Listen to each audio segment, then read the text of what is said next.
মায়ার নবী সাল্লাল্লাহু আলাইহি ওয়াসাল্লাম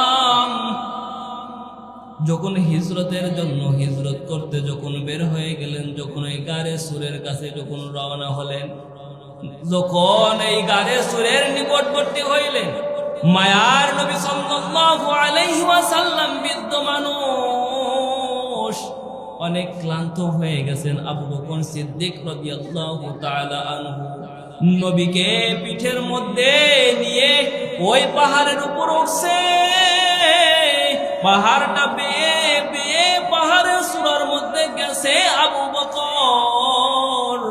মায়ার নবী সাল্লাল্লাহু আলাইহি ওয়াসাল্লামকে পিঠের মধ্যে নিয়ে চেপে ওই পাহাড়ের চূড়ায় যাইয়া যখন পয়গম্বর সাল্লাল্লাহু আলাইহি ওয়াসাল্লাম ওই গর্তের মুখে, তখন আবু বকর সিদ্দিক রাদিয়াল্লাহু তাআলা আনহু ওই গর্তের ভিতরে যাইয়া সমস্ত গর্তের যেই ময়লাগুলো ছিল সে নিজে একা পরিষ্কার করলো। পরিষ্কার করে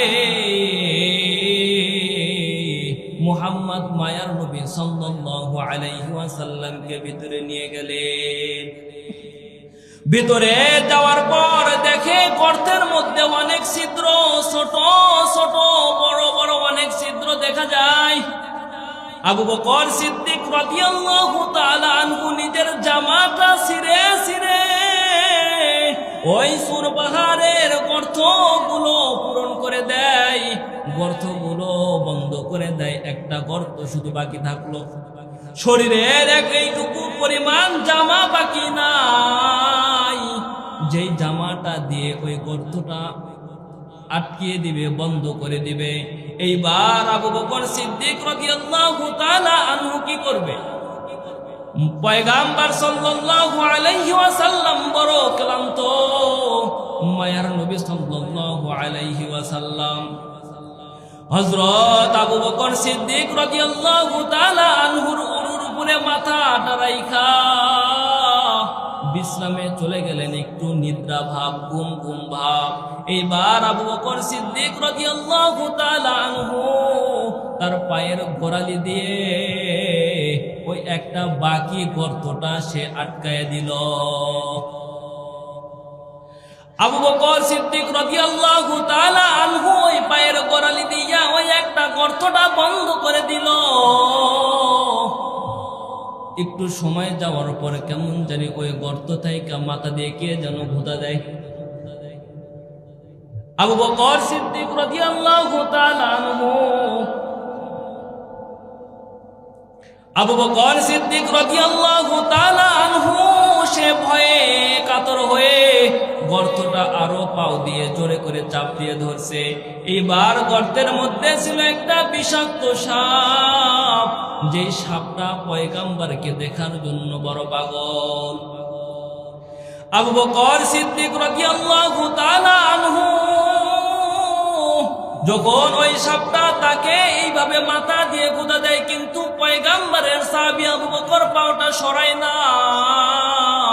এইবার সাপটা কি করবে? ওই আবু বকর সিদ্দিকের পায়ের মধ্যে তার বিষ দাঁতটা বসায় দেয়। যখন সাপটা দংশন করে আবু বকরকে, আবু বকর সিদ্দিক রাদিয়াল্লাহু তাআলা আনহুর মধ্যে নবীর কত মুহাব্বত, কত ভালোবাসা, কত মায়া। এইবার মায়ার নবী সাল্লাল্লাহু আলাইহি ওয়াসাল্লাম তো ঘুমায়। আবু বকর সিদ্দিক রাদিয়াল্লাহু তাআলা আনহু নবীকে ডাকে না। যদি নবীকে ডাকি নবীর ঘুম ভেঙে যাইবে, নবী কষ্ট পাইবে, নবী দুঃখ পাইবে। এই জন্য আবু বকর নবীকে ডাকে না, সাপের কামড় খাইয়া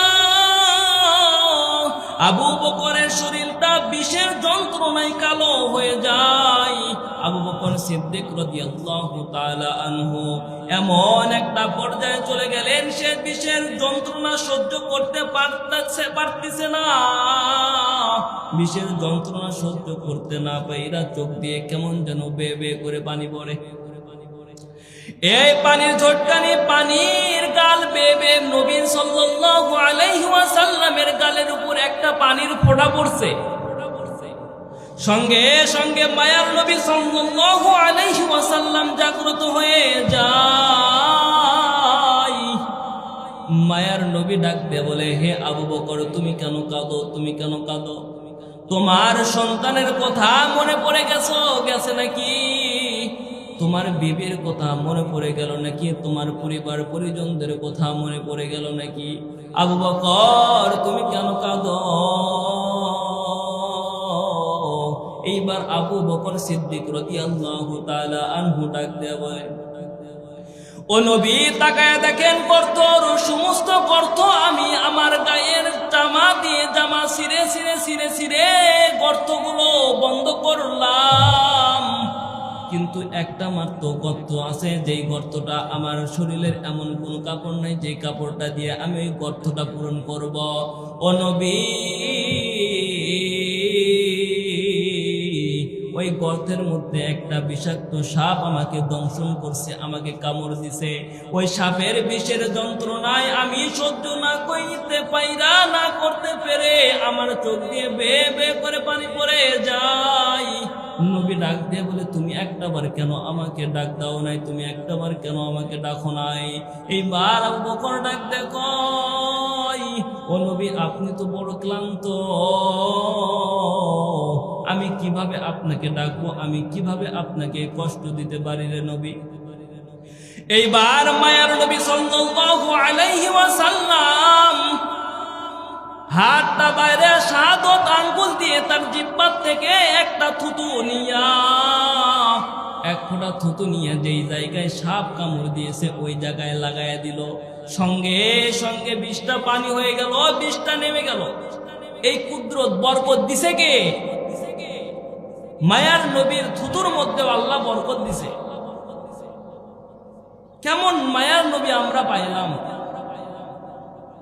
সঙ্গে সঙ্গে এই বিষটা পানি হয়ে গেছে, আর বিষের যন্ত্রণা নাই।